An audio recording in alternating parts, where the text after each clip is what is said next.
Hello everyone, my name is Jennifer and welcome to Best Kept Plans. Today's video is going to be a look at my September 2025 reading recap.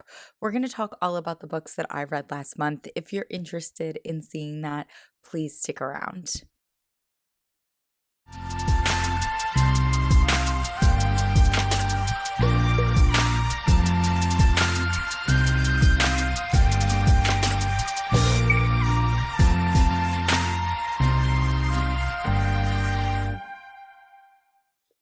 As I said in my introduction, today's video is going to be a reading recap for September 2025. I had I think, good reading month in the month of September, which was very exciting. I will say I am not filming under the best conditions right now. The sun is not really shining directly through my window, so lighting may be a little wonky. I'm trying to film with background noise happening, primarily my neighbors getting their yard work done. So if you can hear stuff in the background, I apologize. That's why I'm using my mic to try to get the sound to be a little bit better. But I want to dive into talking about the books that I read in September. The first book that I read in September 2025 was Murder Your Employer by Rupert Holmes. This was on my TBR for the month of September. I was very much looking forward to reading this book. I love the cover, and it seems like a mystery that's going to have a little bit of a humorous vibe to it, which is something I've found myself being more and more into. And I was correct. This was such a fun read. I also would highly recommend listening to the audiobook. Neil Patrick Harris is one of the audiobook narrators, and he is so good. This was a really, really fun read. It was definitely an interesting take on a mystery story, and I liked our characters. I liked the silliness and the humor, and I highly recommend this. I gave it 4 out of 5 stars. My next book was on my September TBR. It also helped towards my classics challenge for 2025, and that is Anne of Green Gables by M.Montgomery. I thought it was very sweet. I loved Anne as a character. I thought the way that people take to Anne was really fun, and I'm so glad that I read this. I ended up rating it 4 out of 5 stars. I know that it is a series, but I think I'm just going to leave it here. I think I'm going to let Anne of Green Gables be a 4-star classic, which is not a common thing for me, and I'm going to take it as a win and let it be. My next read departed from my September 2025 TBR, but when I received this in the mail, I could not help but pick it up right away, and that is Wild Card by Elsie Silver. This is the 4th and final book in the Rose Hill series. I was definitely nervous about Wild Card. I knew that this was a ex-boyfriend's father trope, and I knew that this was an age gap, and I don't know that I can get behind either of those types of tropes. I just find the ex-boyfriend's brother one to be silly and ridiculous, but the age gap one I really struggle with. It's very uncommon that I enjoy an age gap romance, and I will say that Chestnut Springs did have one and I did enjoy it, and somehow, some way, Elsie Silver had me enjoying this book as well. I think the way that Elsie made the ex-boyfriend's father trope work in this book was really interesting. I thought that there was a lot of focus on maturity levels, especially of our female main character, who is our younger character in the relationship, which I thought was good, given that this is an age gap romance. And I overall ended up enjoying this. It's not my favorite book in the Rose Hill series. It's probably my least favorite book, but I still gave it a 4 out of 5 stars. I am very, very excited to talk about my next read in September. This was on my TBR, and I was very nervous to pick this book up, but so glad that I finally did. And that book is Babel by R.F. Kuang. Yes, I'm saying Babel now. I definitely said Babel in my TBR video. I listened to this on audiobook and read it physically, and the audiobook narrator is English and says Babel. I loved this book. Not only did I love this book, I feel like this is an important book. I feel like what this book talks about is so important to talk about and to discuss and to have an opinion on and to think about when you think about history. And also when you think about present and when you think about the future. And I'm so glad that this is a written work. And I think that R.F. Kuang shows kind of genius level abilities in her writing of this book. And this was hands down a 5 out of 5 star read for me. This is one of the best books I have read this year. This is probably one of the best books that I have read ever. I think it's incredible. I urge everyone to consider reading this if you haven't. If you're intimidated, if you're worried that you're not going to like it, please give it a chance. I do think it's really great on audio as well. And it's such intensive and deep subject matter that I do think an immersive read really adds to the enjoyment, but also the understanding. I think that I was able to really understand and take in what this book was trying to say and saying because of the way I listened and physically read with my eyeballs. And so, if you have the ability to do that, I do recommend doing that. 5 out of 5 stars. Can't say enough good things about this. It was great. After reading Babel, which was obviously a very involved book, I definitely needed something a little bit light and fluffy. And so I decided to pick up another book on my September TBR that is the Happy Ever After playlist by Abby Jimenez. I will be honest, I'm probably a couple weeks out from having read this book, and I've already forgotten the vast majority of it. And so it's definitely not a memorable romance, I would say. And reading this book, as well as reading The Friend Zone by Abby Jimenez, really makes me see how much she has grown as an author and how much her storytelling, her character development, her plot development has improved over the years. And I'm so grateful for that because I really love her newer books. But this one was very meh for me. I ended up rating this a 3 out of 5 stars. I ended up DNFing this next book, which was on my TBR. This is The Scent Keeper by Erica Bauermeister. I do not think that this is a bad book. I do not think the writing is bad. I think the writing was actually pretty enjoyable. So, in as much of it as I read, which was about 30%. But the story itself was really not capturing me for some reason because I was so uninvested in the story itself, in the characters themselves at the 30% mark. I ended up DNFing this. My next read was also a departure from my September 2025 TBR. I knew I wanted to get to this book this month because this is part of a very, very involved and complicated story series, and I wanted to get to this before I forgot a lot of it.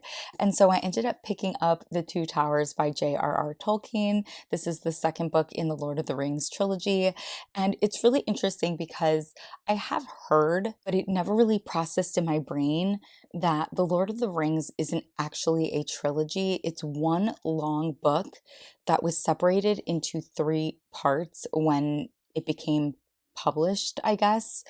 And so when you're reading the first book in the trilogy, it ends off at a point that feels like a very natural ending point for a series. There's definitely like a climax to this portion of the book, but it ends off at a really wild point where it feels like you want to dive right into the next book.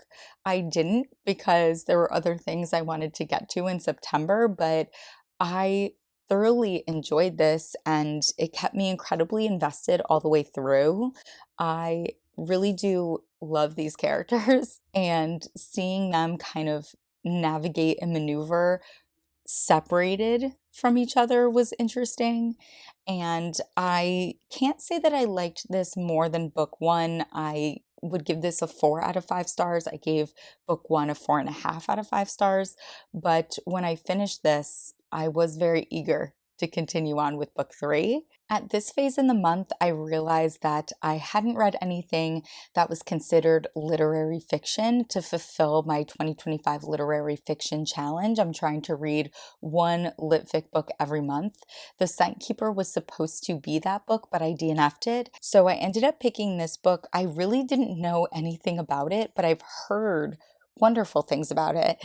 And that book is Cleopatra and Frankenstein by Coco Mellors. This was so good. I devoured this book. This is a pretty thick paperback, and I read this in 2 days. This was just such an interesting story, and I really appreciate Coco Mellors as an author because this book does not work if the characterization isn't there. These characters are so distinct, they're so interesting, they are so appealing in such a unique way to the reader. I say that because they're not necessarily likable, but they're somehow still appealing. And I just think it talks to her strength as an author. And I'm very intrigued and interested in reading more from Coco Mellors after reading this. This is about two people who meet, who fall in love very quickly, who enter into a committed legal relationship very quickly, and how they try to navigate that over the course of a year to a year and a half, interspersed with little snippets, little bits from other people that are in their orbit who they interact with at different times, and how those people influence this relationship and how this relationship influences those other people. And it's really, really good, and I really liked it, and I highly recommend it, and I rated it 4 out of 5 stars. I was craving a romance at this point in the month, and so I ended up listening to Soul Searching by Lyla Sage. This book came out on September 30th. I was intrigued and interested in giving this a read. I liked Lyla Sage's Rebel Blue Ranch series. I also heard that this was kind of a paranormal romance, and I was intrigued by that because the Rebel Blue Ranch series is definitely not that at all. What I will say is that I did have a good time reading this, but this felt like a pretty middle of the road romance. I did enjoy the paranormal aspect to this story. I thought that that was a strong point for this book, but the book really lacked in the romantic storyline, specifically in the character development that allows the reader to become invested in the romantic storyline. I thought that we got a decent amount of information about our female main character, about her past, but I really didn't feel like our male main character had that same development.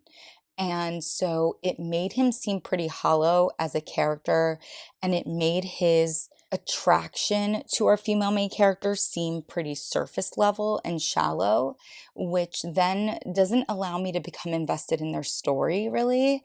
And because of that, I ended up giving this a 3.5 out of 5 stars. It's so interesting because sometimes you just stumble into such a unique read, and a read that you're so happy that it somehow presented itself to you, and it's completely random, and that's how I feel about this next book.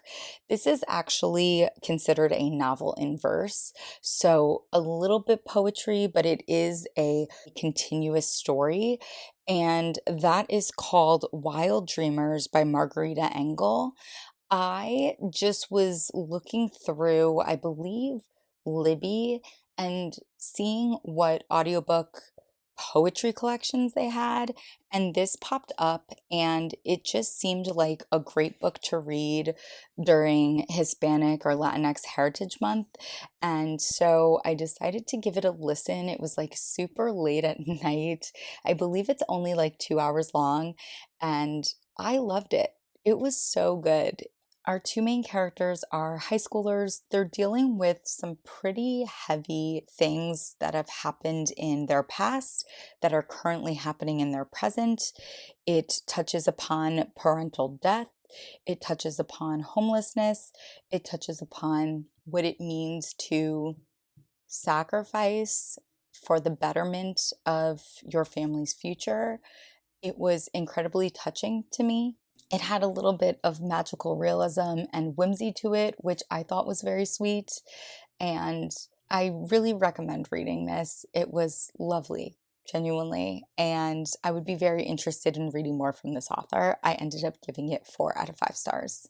The last book that I read in September 2025 is a part of an ongoing series that I have been reading throughout this year, and that is Where the Drowned Girls Go by Seanan McGuire. This is part of the Wayward Children series. I love this series. It's so much fun. And this one follows someone that we've met in a prior book, but this gives us so much more information and detail about her.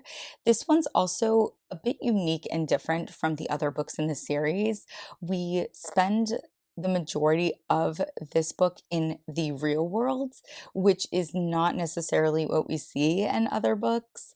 And we really see this character grappling with how she feels about herself, how she feels about her own uniqueness, how she's allowing society to pressure how she feels about herself, how she's trying to stray away from maybe what really is within the depths of her, what makes her her.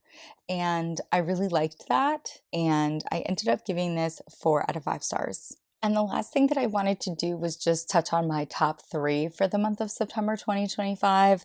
My third favorite book of the month would be Cleopatra and Frankenstein by Coco Mellors. I would say that in the number 2 spot is Wild Dreamers by Margarita Engle. And then my favorite book that I read in the month of September was definitely Babel by R.F. Kuang. This was my only 5-star read of the month. It's actually really interesting because when I was coming up with my top 3, I realized that I did not rate any books 4.5 out of 5 stars this month, but I rated a ton of books 4 stars. So I guess I wonder what in my mind makes a book 4.5 out of 5. I think that for me, that's usually a book that I really consider giving 5 stars, but then I realize if I'm considering giving it 5 stars, it probably isn't a 5-star read, so it's a 4.5.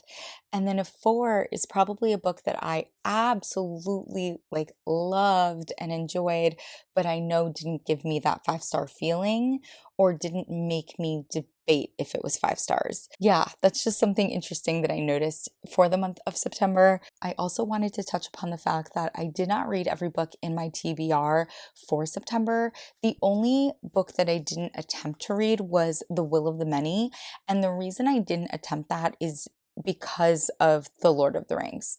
After reading book 2 in The Lord of the Rings, I really felt like I didn't have the mental capacity to read another high fantasy or to become invested in another high fantasy story until I finish the Lord of the Rings trilogy. Once I finish book 3 in The Lord of the Rings, I'm definitely going to think about picking up The Will of the Many again, but I really couldn't do that in September. I didn't want to muddy the waters at all for myself in terms of these high fantasy worlds. And then I did not read The Sunkeeper, but I did attempt it, so I'm not necessarily saying that's a loss because I at least tried to give that a read. Okay, and that is it. That is it for my September 2025 reading recap. If you have read any of these books, please do not hesitate to put some spoiler-free thoughts down below. And as always, everyone, please be safe. Bye-bye.